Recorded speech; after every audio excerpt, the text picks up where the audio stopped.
तो hello guys, my name साहिल मेहलांदिया। स्वागत है आपका इस चैनल पे। तो आज हम करने वाले हैं फोर्स एंड प्रेशर का क्लास 8th का जो हमने चैप्टर शुरू किया था उसका पार्ट नंबर 2।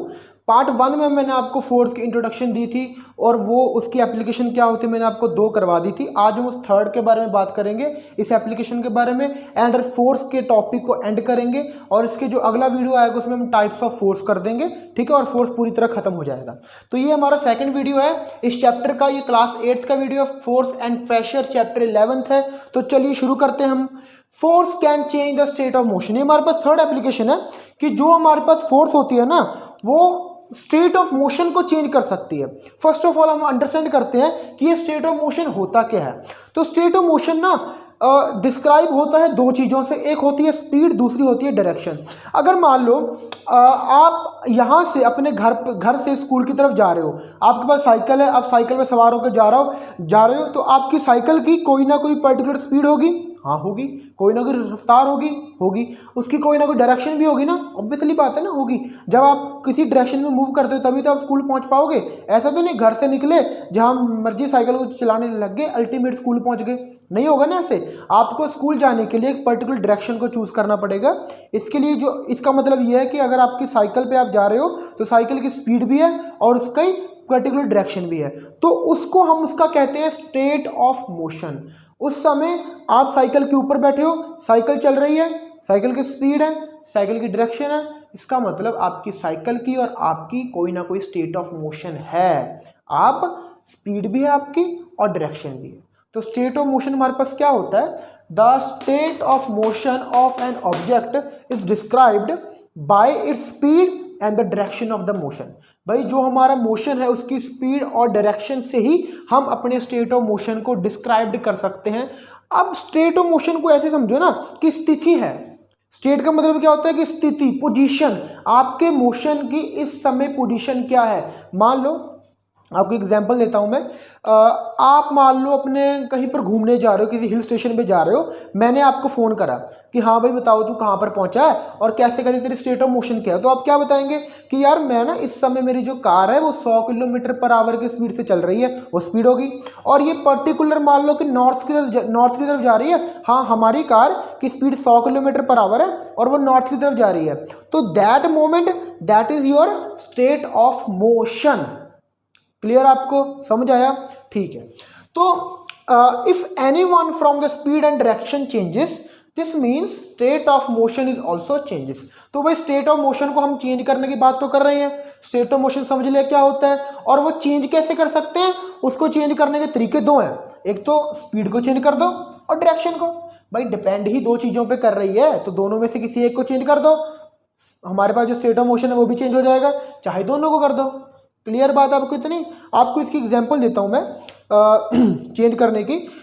मान लो फुटबॉल खेल रहे हो आप, किसी ने आपकी तरफ फुटबॉल को थ्रो किया तो फुटबॉल आपकी तरफ आ रही है, उस फुटबॉल की स्टेट ऑफ मोशन है, ऑब्वियसली बात है, स्पीड है, डायरेक्शन है, डायरेक्शन भी है, आपकी तरफ आ रही है, ठीक है। आपने क्या किया, आपने उसको दोबारा हिट कर दिया बाय योर फुट, तो क्या होगा, फुटबॉल आज इस तरफ रही थी, चली गई इस तरफ, तो क्या हो गया, उसकी स्टेट ऑफ मोशन क्या थी, इस तरफ थी ना, है ना, उसकी डायरेक्शन तो इस तरफ थी, स्पीड भी इस तरफ थी, बट आपने किक मार के उसको चेंज कर दिया। इसका मतलब आपने क्या कर दिया, स्टेट ऑफ मोशन को चेंज कर दिया फुटबॉल की। कैसे किया है, by hitting the football, by kicking the football, उसको मार कर। अगर आप ना मारते तो क्या होता, फुटबॉल की स्टेट ऑफ मोशन चेंज ही नहीं होती। तो आपने क्या किया, किक मारकर आपने फोर्स अप्लाई की है, फोर्स अप्लाई कर ही स्टेट ऑफ मोशन चेंज हो सकता है। भाई अगर आप डायरेक्शन चेंज करना चाहते हो या स्पीड चेंज करना चाहते हो, there is only one way, by applying force. Force लगाओ, स्टेट ऑफ मोशन को चेंज करो। तो हमारे पास जो फोर्स है वो स्टेट ऑफ मोशन को भी चेंज कर सकती है, ठीक है। और यहां पर हम बात ऐसे करेंगे तो आपको एग्जांपल लग गई होगी पता, ठीक है। तो फोर्स जो होती है उसकी भी डायरेक्शन होती है, मैंने आपको पढ़ा रखा है पहले, वीडियो नंबर 1 देखो, आपको पता लग जाएगा। फोर्स की डायरेक्शन होती है। अब फोर्स अप्लाई करने के दो तरीके होते हैं और फोर्स अप्लाई करने के बाद जो स्पीड होती है ना, डायरेक्शन की बात भी कर लेंगे, डायरेक्शन तो हमेशा चेंज होगी, जो स्पीड होगी ना वो भी चेंज होगी। क्लियर? तो मान लो अगर हम कोई ऑब्जेक्ट है वो इस तरफ मूव कर रही है और हम फोर्स भी इस तरफ लगा रहे हैं पीछे से, तो क्या होगा, उसकी स्पीड बढ़ेगी, स्पीड बढ़ेगी, स्पीड इंक्रीज हो रही है। तो स्टेट ऑफ मोशन में जो स्पीड है वो बढ़ रही है। तो फर्स्ट पॉइंट हमारे पास क्या है, if force act in the direction of motion, अगर हम फोर्स को डायरेक्शन ऑफ मोशन में लगा देंगे तो क्या होगा, देन स्पीड इंक्रीजेस। फोर्स की डायरेक्शन होती है, हाँ जी होती है। तो अगर हम डायरेक्शन को चेंज ना कर कर, अगर हम डायरेक्शन को चेंज ना कर कर, मतलब जो स्टेट ऑफ मोशन की डायरेक्शन है उसी डायरेक्शन में अगर हम फोर्स लगवा दें तो क्या होगा, जो हमारी स्पीड है वो हमेशा इंक्रीज होगी। आपने छोटे होते आपने वो टायर होगा, हमने तो खेला, पता नहीं आपने खेला कि नहीं खेला, वो टायर होता था साइकिल का, हम साइकिल की ट्यूब को निकाल लेते थे, उस टायर को ना एक सोटी की मदद से, एक स्टिक की मदद से उसको मारते थे ऐसे कर करके। जब हम देखो जो टायर है वो हम एक बार उसको ऐसे घुमाते थे तो टायर घूमने लग गया, उसकी स्पीड होगी और उसकी डायरेक्शन ऑफ मोशन होगी इस तरफ, तो उसकी स्टेट ऑफ मोशन आ गई। पीछे से मैं एक डांग ले आया, सोटी ले आया, उसको मारूंगा तो क्या कर रहा हूं मैं, मारने से मैं फोर्स अप्लाई कर रहा हूं, फोर्स अप्लाई करते ही क्या होगा, उसका स्टेट ऑफ मोशन चेंज होगा। डायरेक्शन चेंज नहीं होगी पर स्पीड चेंज होगी, direction remain same but speed increases, because जो मेरे पास डायरेक्शन ऑफ मोशन है वो और जिस डायरेक्शन में मैं फोर्स अप्लाई कर रहा हूं वो दोनों सेम है। क्लियर जी। तो आप यहां से ये अंडरस्टैंड कर सकते हैं कि अगर फोर्स की डायरेक्शन और मोशन की डायरेक्शन सेम होगी तो स्पीड हमेशा इंक्रीज होगी। ये आप टायर वाली एग्जांपल को याद कर लेना। और इससे केस उल्टा हो जाएगा कि अगर इफ फोर्स एक्ट और अप्लाइड, जो मर्जी बोल सकते हैं हम, in the opposite direction,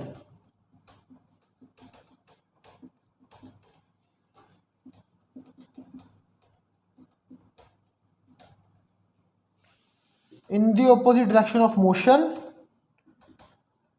then speed decreases। तो जो स्पीड होगी उसकी स्पीड कम हो जाएगी। तो उल्टा हो गया कैसे ना, अगर हम फोर्स को उल्टी डायरेक्शन में अप्लाई कर दें डायरेक्शन ऑफ मोशन के, तो स्पीड क्या हो जाएगी, डिक्रीज हो जाएगी। हाँ जी, मान लो अगर कोई यहाँ से ऑब्जेक्ट आ रही है तो मैं यहाँ पर खड़ा हूँ, फुटबॉल की एग्जांपल ही थी कि मैं यहाँ पर खड़ा हूँ, अगर फुटबॉल मेरे पास इस तरफ आ रही थी, कोई ना कोई स्पीड है, डायरेक्शन है, मेरी तरफ डायरेक्शन है, मैं इसको हिट किया, मैंने इसको पैर से हिट किया, उसकी डायरेक्शन चेंज होगी तो उसकी स्पीड भी कम हुई होगी। जनरल केस आप समझा सकते हैं ऐसे कि उसकी स्पीड हमेशा कम ही होती है जनरल केसेस में। तो if force act applied in opposite direction motion then speed decreases, speed कम होगी। इसकी बेस्ट एग्जांपल हमारे पास क्या है, आपने वो मूवी देखी होगी एवेंजर्स, बहुत मशहूर मूवी है एवेंजर्स। तो एवेंजर 1 की बात कर रहा हूँ, उसमें जब हल्क आता है ना तो एक बहुत बड़ा एलियन एक सांप की तरह आ रहा होता है। तो हल्क आता है, हल्क देखो उस वो सांप की तरह जो एलियन है उसकी डायरेक्शन इस तरफ है, क्लियर। तो हल्क आ गया, हल्क ने क्या करता है, हल्क साथ के साथ से पंच करता है, पंच करने से क्या कर रहा है, हल्क ने फोर्स अप्लाई करी, उसका स्टेट ऑफ मोशन है, हल्क ने फोर्स अप्लाई करके उसके स्टेट ऑफ मोशन को चेंज कर दिया, उसकी स्पीड को बिल्कुल ही कम कर दिया, उसको नीचे मार दिया। तो उसकी स्पीड जो थी पहले उसको कम कर दिया, बिकॉज जो फोर्स थी वो ऑपोजिट डायरेक्शन में लग रही थी। हल्क का मुक्का ऐसे था ना, ऑपोजिट डायरेक्शन में लगने के कारण जो वो सांप था या जो भी वो एलियन था उसकी स्पीड कम होगी, उसका स्टेट ऑफ मोशन चेंज हो गया। ठीक है जी, मुझे लगता है आपको ओवरऑल बात समझ आ चुकी है। मैं आपको कहना क्या चाह रहा हूँ ये उतार लो आप नोट्स के लिए। बस आपने बस ये याद रखना है कि जो फोर्स होती है ना स्टेट ऑफ मोशन को चेंज कर सकती है। आपके माइंड में ये बात क्लियर होनी चाहिए कि स्टेट ऑफ मोशन होता क्या है। If you know what is the state of motion, depend करता है दो चीज़ों पे, डायरेक्शन एंड स्पीड। दोनों में से अगर कोई भी चीज चेंज कर देंगे तो हमारे पास स्टेट ऑफ मोशन चेंज हो जाएगा, हो जाएगा। ये कैसे होगा, ये हमेशा फोर्स से ही होगा। अगर फोर्स नहीं है ना, अगर फोर्स अप्लाई नहीं हो रही है तो स्टेट ऑफ मोशन हमेशा सेम ही रहेगा, चेंज नहीं होगा। क्लियर बच्चों आपको ये बात, ठीक है। तो अगर आप में से कोई पूछे कि सर अगर कोई ऑब्जेक्ट मूव ही नहीं कर रही है, उसकी वेलोसिटी 0 है, देन उसका स्टेट ऑफ मोशन है, तो हाँ उसका तब भी उसका स्टेट ऑफ मोशन होता है। वेलोसिटी 0 होने से कोई फर्क नहीं पड़ता बच्चों, उसका स्टेट ऑफ मोशन हमेशा होता ही होता है। तो मैं आपको लिख के बता देता हूं यहां पर, एन ऑब्जेक्ट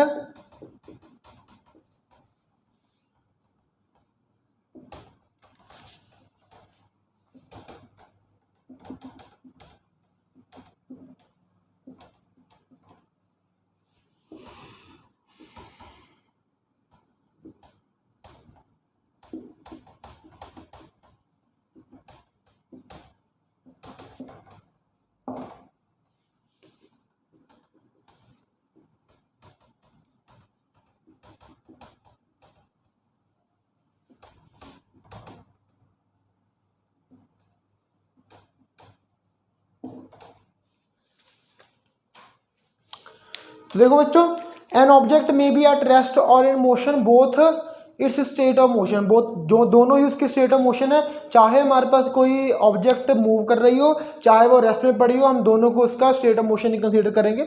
बस हम रेस्ट वाले को स्पेशल नाम दे देते हैं, वो होता है स्टेट ऑफ जीरो। तो स्टेट ऑफ जीरो बोल देंगे, बट वो भी स्टेट ऑफ मोशन में कंसीडर करा जाता है। तो ये हमारे पास थर्ड एप्लीकेशन हो गई है। अब करते हैं फोर्थ एप्लीकेशन। तो मैं कर रहा हूँ, अब आप उतार लो इसको। चलो,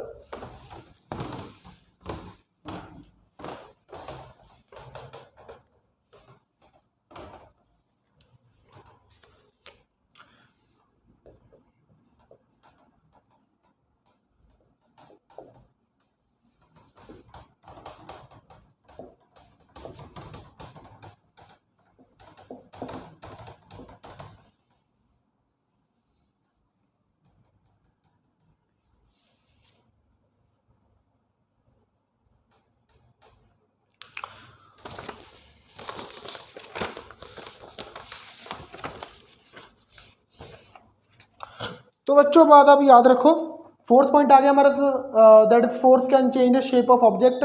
तो फोर्स ने स्टेट ऑफ मोशन चेंज कर दिया, अब फोर्स हमारे पास शेप ऑफ ऑब्जेक्ट भी चेंज कर सकती है। हम अब किसी भी ऑब्जेक्ट की शेप चेंज कर सकते हैं फोर्स अप्लाई कर। इसकी बेस्ट एग्जांपल हमारे पास क्या है, आपने कभी आटा गूंदा होगा या अपने मदर को आटा गूंदते देखा होगा, तो क्या करती हैं वो अपने मतलब इन हाथों से वो क्या करती हैं, आटे के ऊपर जोर लगाती हैं, मतलब फोर्स लगाती हैं। फोर्स लगाने के कारण क्या होता है, बार बार आटे की शेप चेंज होती रहती है। तो इसका मतलब क्या है कि फोर्स जो होती है ना, वो शेप भी चेंज कर सकती है। अगर उस ऑब्जेक्ट की शेप कम फोर्स में चेंज हो सकती है। अगर आप कहो सर आप इसकी शेप चेंज करके दिखाओ बोर्ड की, तो मैं नहीं कर पाऊंगा क्योंकि मेरे पास उतनी फोर्स नहीं है। इसकी फोर्स, इसकी जो शेप है वो चेंज हो सकती है, बट मेरे पास उतनी फोर्स नहीं है। क्लियर है? अगर आपने रबर बैंड देखा हो, रबर बैंड को अगर खींचेंगे तो क्या होगा, उसकी शेप भी चेंज हो जाती है। तो स्प्रिंग हो गया, स्प्रिंग की शेप भी मैं चेंज कर सकता हूं। तो ये भी एक एप्लीकेशन है फोर्स की, कि आप फोर्स अप्लाई करके किसी भी ऑब्जेक्ट की शेप को चेंज कर सकते हो। That the last application of the force. तो आप कुछ इसकी एग्जाम्पल नीचे लिख लो। तो एग्जाम्पल नंबर 1 में बता देता हूं आपको।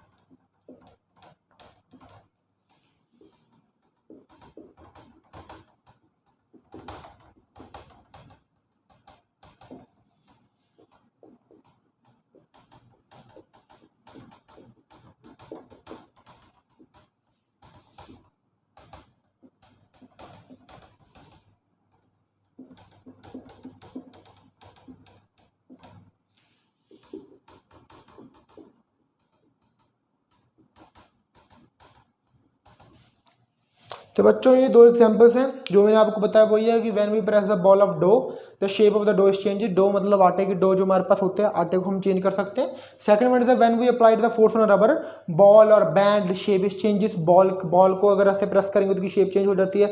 बॉल को खींचते हैं कई बार तो उसकी शेप चेंज हो जाती है। वैसे ही हमारे पास रबर बैंड है, उसकी शेप भी हम चेंज कर सकते हैं। तो ये हमारे पास एप्लीकेशन है जी फोर्स की, कि हम शेप चेंज कर सकते हैं, स्टेट ऑफ मोशन चेंज कर सकते हैं। तो मैं आपको बस अब अंत में ना कुछ की पॉइंट लिखा देता हूं। आपने फोर्स को पूरा पढ़ लिया है कि फोर्स क्या कर सकती है और फोर्स क्या होती है। तो अंत में कुछ इंपॉर्टेंट पॉइंट्स लिख लो जो आपको काम आएंगे। इसको हम की पॉइंट्स कह देंगे।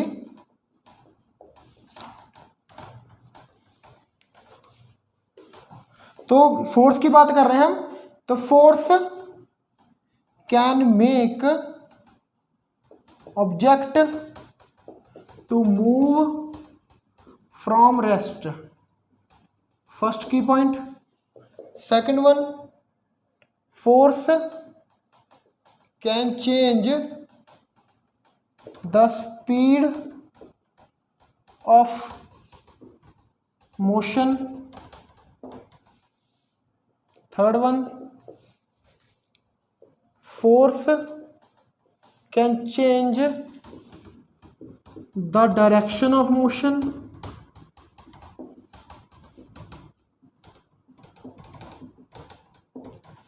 And last one is bring the shape. वो force can change the shape of an object.